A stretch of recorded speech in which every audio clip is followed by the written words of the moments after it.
Hey guys, Mike Bland with S.I.S Global Investigations. The more I wanted to try to wrap up doing the reviews on that Idaho murder story, the more some of these videos made me actually want to keep doing some reviews and giving my 2 cents on there. And the thing that blows my mind is they keep pumping up this killer to be this brilliant guy, student of criminology, forensics, profiling, studied under instructors that actually handled the cases with serial killers and had all these esteemed titles, and this guy was going to get his PhD. Well, the more they're saying this, then the more stupid they're actually making this guy look, because shouldn't he be well trained and well versed and well educated? He's had far more experience or education. I will get on the experience topic in a minute and how the education has literally nothing to do with that. But they keep talking this guy up to make him like some martyr. I mean, darn near like he's some hero or something. I mean, is our society really that desperate for a hero? The people that were smart in this case were unfortunately the victims, who were basically these young girls and guys and basically babies, haven't really started their life yet. They were the ones that were smart. They were going to school to do something with their lives, to have a career, family, you know, have a life, which is what we're here for. To love other human beings, not grab a knife and just randomly go crazy and lose your mind and commit pure evil and killing people. You know, that is not a sign of intelligence, okay? And just because a guy goes and takes some classes to try to learn about forensics and criminal profiling and stuff, and sitting in a classroom and is good in a book and good on a written test or some multiple choice test or writing a thesis, does not make him smart.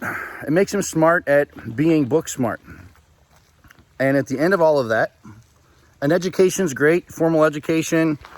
You know, there's training, then there's experience. I'm going to cover all that in a minute, how that all translates. But, you know, this formal education stuff that the society has programmed everyone on, especially this generation now, that if you get a PhD, you're a god, or if you get a master's degree, you're a god, or whatever. It's a diploma. It goes on a wall. When I went to college, and I even went to the police academy, one of the hardest police academies in the country, it prepared me in no way, shape, or form for the first day as a cop.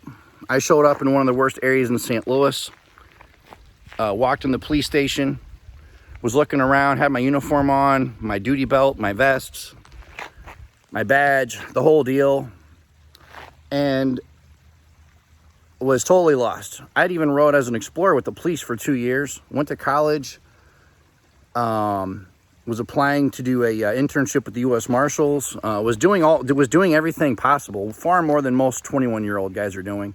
Went through Army basic training already, and in the police academy, I was literally the second youngest person in my class. The other guy was 21. I was 21 when I was applied. I made it in by 22 because of the 5-month background check, the lie detector, all the stuff I had to go through.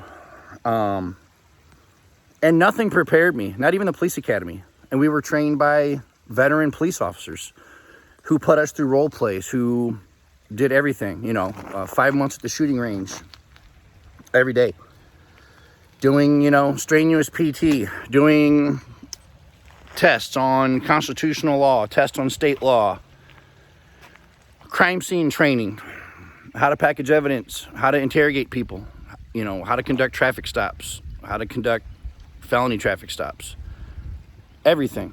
And what's funny is the first day of police work, none of that really helped. Nothing. Everything I ended up really learning and using and having to know in police work was what I learned daily on the job. So in theory, yes, I could have taken someone who was straight off the street, really trained them to be a good police officer. And in fact, some guys, some people, they either have it or they don't. And there's no amount of education that, it's like the thing of someone being able to take a person's life. One of the questions on the application is, can you take a person's life if need be in the performance of your job? Here's the deal. Some people cannot do that. Isn't that a pretty thought, you know? So there's even people that think they can do it and get in the job and freeze up and get killed. So there are so many aspects to this that people have no understanding of. And the way they keep pumping this guy up, you know, the guys and his professors are saying he was so smart, teacher's assistant, teacher's pet. This guy looked like a disheveled, crazy, evil guy to me. It's clear by looking at his picture. It's clear by listening to his fellow students. It's clear by the way he committed this crime. It's clear the fact that he did have so much education and was still an idiot. This guy's not a smart guy. This guy, if he had training in serial killers, he had training in DNA, training in forensics. I'm saying, I keep using the word training, education, formal education, which again, equates to nothing. Nothing in a real world, okay? You can sit in a classroom all day and go run off and try to play serial killer. It's not going to get you anywhere. And the reason is because investigators, task force guys, federal agents, major case squad, all these guys who have been actually on the street solving murders for the last 30, 40 years, they're going to catch you. And like they caught this guy, 4 weeks. And again, you know, too, there's so many things it's like I want to cover in this video, kind of coming to me. And I'm one of those guys that shoot straight from the hip. No, I don't sit down and type out my video beforehand. It's the way my mind is. So, both the blessing and curse of being having ADHD. So, you know, the thing is, this guy just, it really blows my mind. I think the guy's kind of a laughingstock personally. I don't think it's something, like I said, where this guy's to be revered as some Ted Bundy. Nothing on that level at all. You know, that guy, those guys like that they actually couldn't catch or for years or whatever. Or one of my subscribers was wanting me to go over some of these past criminals and guys like the Unabomber. The Unabomber was literally on the loose for like 25 years. Was a Harvard math professor. The only reason they caught this guy, the only reason, his brother read his manifesto, said, "This sounds like my brother's writing," phrases and quotes that he uses. The FBI then asked, "Well, where is your brother?" And he says, "I don't know. Literally think he's living in a cabin in the woods." So, you know, that guy was highly intelligent. In no way, shape, or form does that guy compare to this guy, this wannabe serial killer guy. I mean, so again, where they're saying he's so intelligent, I'm sorry, but and then the way they caught him through this DNA, you know, like so if your fingerprints, a lot of people don't know this. Your fingerprints, obviously, we all have a unique fingerprint. They can run you through the S.I.S fingerprint system by the FBI, through law enforcement. Sometimes they get matches on it really quickly. Sometimes it can take longer. But we all have our own unique fingerprints. You know, everybody on the earth has their own unique loops and whirls patterns on your fingers, which identify specifically who you are.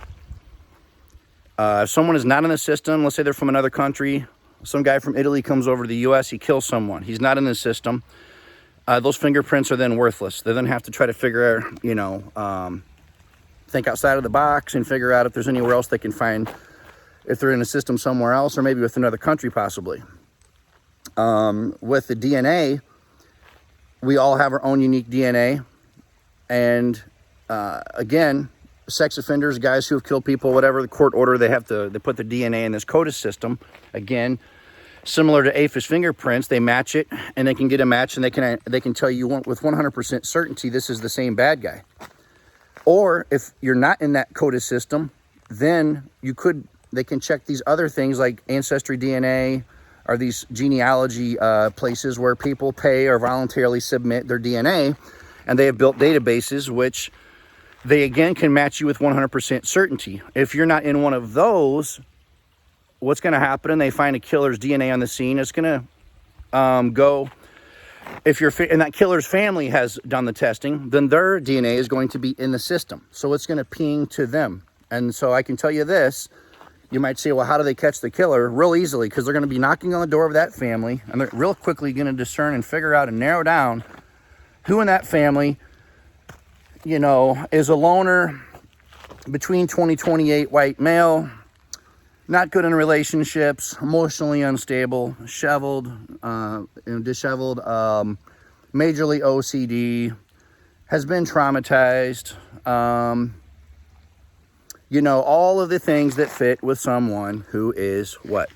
A killer or serial killer, has the mentality, you know, anger issues, whatever. They're going to figure it out. They're going to figure it out in a New York minute, just like they did with this guy.